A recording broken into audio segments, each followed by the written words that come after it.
So ngayon, Sir Reynaldo, pangatlong araw na ng Brigada Eskwela.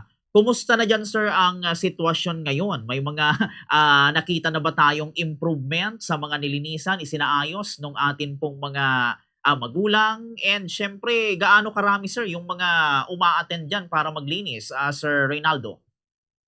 Ah, yes po.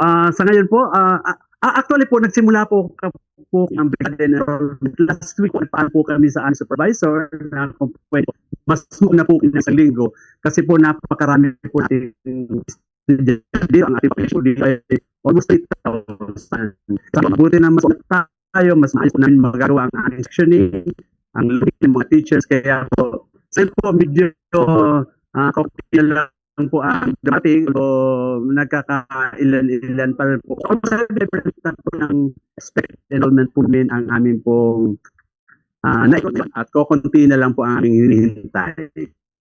Okay po. Dito, Sir Reynaldo, yung progress ng ating Brigada Eskwela, sa tingin nyo, sir, ilang percent na tayong ready para sa June 8 sa balik eskwela natin, itong Pili National High School, Sir Reynaldo? Yes po. Sa Brigada Eskwela po namin, kami po ay marami pong tumutulong, nag-volunteers po mga magulang, estudyante, at iba lang pong mga grupo dito po sa ating ginagawang effort. Actually po, nung isang araw po, may nag-donate po ditong 10 semento. Yung pong isa pong generous na atin pong parents dito. Mayroon naman pong batch 2,000 po na mga alumni po dito na nag-prepare na naman po sila ng goto, nagpakain po sa ating mga nagbibrigada. And patuloy po ang pagsuporta ng ating po magulang at iba pong mga partners po natin kagaya po ng Producers Bank. Okay lang po nila banggit ko. Nag-donate po sila ng mga cleaning materials ng isang araw dito para po magamit natin sa preparation. Sa ngayon po, ang ginagawa dito, nag-prepare po, nag-ayos po kami ng mga mga senior high school. Pinapalawak po na aming para almost 10 hectare. Po, nasa Magaraw High School po ako, nasa isang hektarya lang po yon. Dito po sa atin sa Pili National High School, mas malawak po, mas marami naman po ang sumusuport sa aming pong effort sa Brigada Eskwela.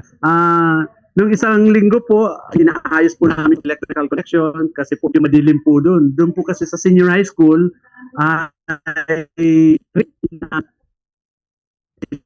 mga posting po dito sa aming paaral.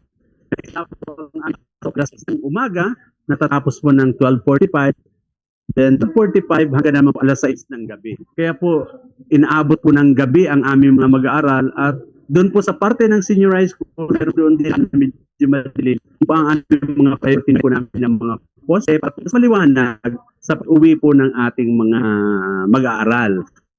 Dito po sa mga classroom po sa palibot, inaayos po namin yung mga switch, mga outlet, mga electric fans, pero po yung permanent na utility po dito, isa po siyang electrician. Kaya na almost 75% na rin po, handang-handa na po kami para sa ngayon po na Lunes. Okay po, yun. Very well said, Sir Reynaldo. Pero dito sir, para lang sa kaalaman ng ating mga audience, ano ba sir yung top 3 na priority repairs ngayon sa school? Mga halimbawa, upuan, bubong, CR o electric dahil sa ulan, Sir Reynaldo? Yes po. Kami po ay dahil po sa medyo malaki po ang aming populasyon, lagi po kami may mga sperapuan. Actually, kaya po yung una po mga donation ay amin pong pinag-usapan na pwede po ba na ma-donate nila mga plywood. Kaya po yung ibang mga grupo ng mga magulang nag-donate po para po ayos namin po. Yung po ba, di ba po dapat makapal na plywood para po sa armchairs ng mga bata. Yung ang isang priority namin. Tapos po yung mga pintuan po ng mga classroom, may ayos po sa senior high school, sa junior high school, mga nasisira na po. Kaya po, yung po ang ating inuuna. May mga patok din po dito na ginagawa po dyan. At yung mga pintura, nag-donate din po mga pintura at amin po yung pipinturahan ang mga bubong ng ilang pong mga classrooms. Ito ang mga priority. Yung iba po naman, siguro habang may mga bibigay ng donasyon, unti-unti po namin maayos, iba po namin dapat bigyan ng pansin dito po sa aming paaralan. Opo, iyon. Dito tayo sir sa sa mga nagbo-volunteer kung meron man. Marami pa rin ba sir yung mga nagbo-volunteer ngayon para magbrigada kahit na pabago-bago ang panahon, minsan mainit, minsan maulan. Sino sir yung mga tumutulong pa sa atin, Sir Reynaldo? Yes po, ina-expect namin na darating po ang mga barangay council. Last year po may dumating na mga barangay council na nagbrigada po dito sa amin. May dumating po 90 batalyon, tumulong din sa amin, nagsemento po kami. Yung pong PNP, LGU, tumutulong din po. Asa namin na today, tomorrow, kasi nakaready po yung aming mga tura, naghintay po kami ng iba pang mga grupo na magbibrigada. Last year po, mga organization po din na tulong dito sa aming paaralan. Kaya nakakatuwa po ang aming pong implementation po ng brigada dito sa aming paaralan. Okay po, iyon. Siguro ito sir, sa tingin ninyo, ano yung pinakakailangan ninyo na item kung meron mang magdo-donate ngayon sa brigada? Pwede bang mag-donate sir kahit last minute na ng brigada sir? Sir Reynaldo? Ay, welcome po. Oo, welcome po. Kami po ay nagka-campaign po kami. Di ba po yung iba mga magulang na nag-graduate na may mga old clothes po sila, mga dating uniform ng mga anak na nag-graduate. May donate po nila dito sa amin, mga bags, kahit po mga luma na magagamit pa, sapatos. Ito ay magiging pakipakinabang po sa aming mga estudyante. Kung may magdo-donate po ng papel, ng ghosting, ano po yung mga gamit sa classroom, welcome po yun lahat para sa magamit po ng ating mga kabataan dito sa PD National High School. Opo. Ito sir, maisingit ko lang na katanungan. Paano kung sabihin ng parent na, ay hindi na ako magbebrigada, magbabayad na lang ako? Pwede ba yon Sir Reynaldo? Welcome rin po. Yung may mga parents po kasi na may mga trabaho, may mga ginagawa, yung kumbagang busy mga parents. Sabi po namin, pwede naman kayo mag-donate a amount, pero hindi po kami tumatanggap ng pera, bawal po yun sa DepEd. Nagdadala lang po sila dito ng mga material. Isang araw po nga, may nakita ko na nagdala ng, ano po yung samud, ano ba sa Tagalog ang samud? May nagdadala po walis titin. Yung pong ibang parents, nagdadala po namin, kasi po maliit ang pintura. Pinipinturahan po namin mga upuan, yung armchairs, para po sa maintenance na at least kasi wala pong, sa totoo lang po, wala pong supply na pinarating from there. Ano po, sa maintenance na gagawa namin, magamit po ng mga bata dito sa aming paaralan. Opo, iyon. Pero dito sir, ngayon kasi may habagat, minsan umuulan, may protocol ba kayo sir na kapag biglang bumaha o umulan ng malakas? Example sa June 8, habang may pasok, may ano ba sir, halimbawa, suspindihin yung klase, wag mo nang ituloy, mga gano'n na protocol, Sir Reynaldo? Yes po. Under po sa DepEd order na may ang protocol po ng LGU, magde-declare po nito. Kung hindi man po ma-declare ng aming local chief executive di Mayora, ang school head po ay may karapatan na mag-declare. In case po nag-declare po ang LGU na nandito sa aming paaralan, kami po ay maghihintay na maging safe para makauwi ang mga bata bago po namin silang payagan. Kung may tropical signal number 1 po, yung kinder, TCWS po, tropical signal number 2, yung pong orange, and yun po ang dapat na po namin na i-declare na dapat na pong mag-suspend ng klase para po mas ligtas po makauwi ang aming mga mag-aaral dito. Kami po dito sa Pili National High School, mayroon po kaming creek dito sa senior high school, and yun po lagi namin inaabangan.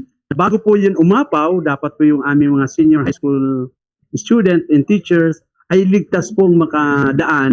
Kasi po, pag yun po ay hindi namin nabantayan, matatrap po doon yung mag-aaral mga teachers sa may senior high school area. Opo, yun. Ito sir, kasi palibasa ngayon mainit ang panahon. Kumusta diyan sir ang mga tubig natin? Hindi naman ba tayo sir nakakaranas ng water interruption, Sir Reynaldo, kahit na mainit ang panahon, sir? Sabay po gumagamit po ang supply ng P1 na water dito sa amin.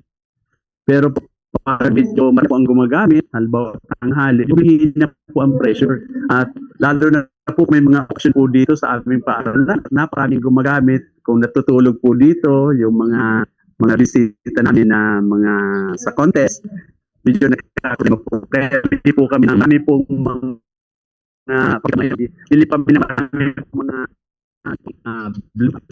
para po in case na kailangan po na supply po kaming tubig dito sa aming paaralan.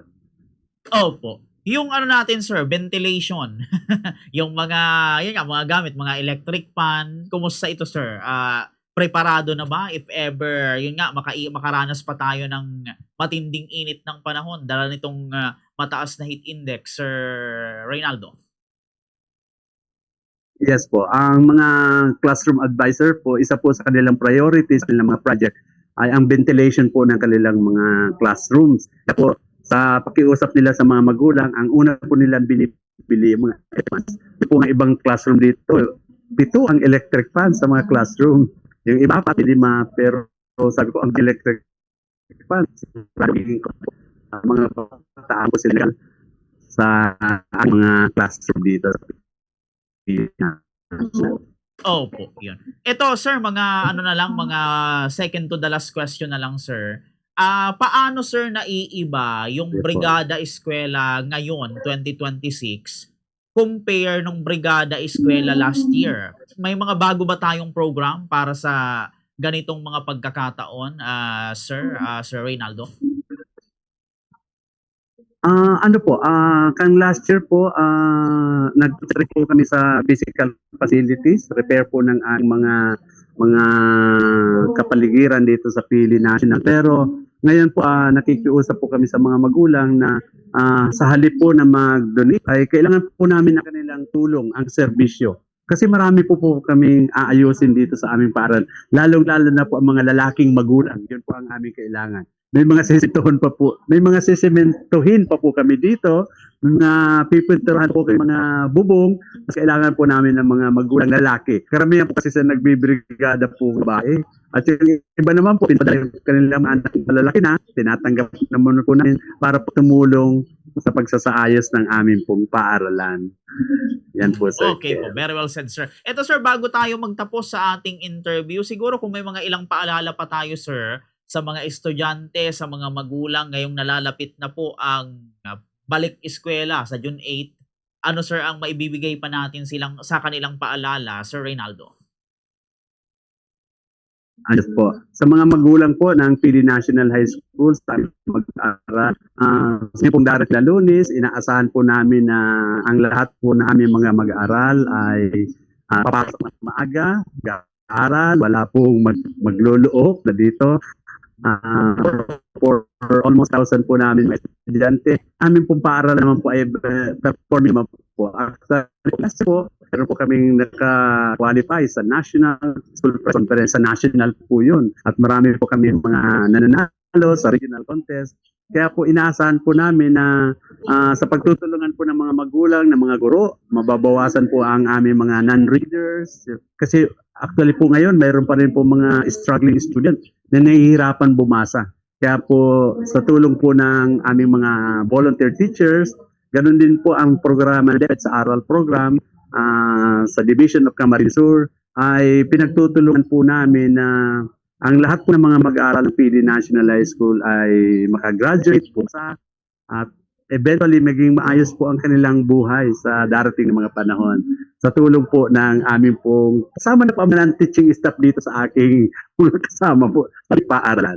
At sa inyo rin po sa media, salamat po sa inyo pong pagtulong po dissemination na sana po tuloy-tuloy po ang pagkakatuto ng ating mga mag-aaral.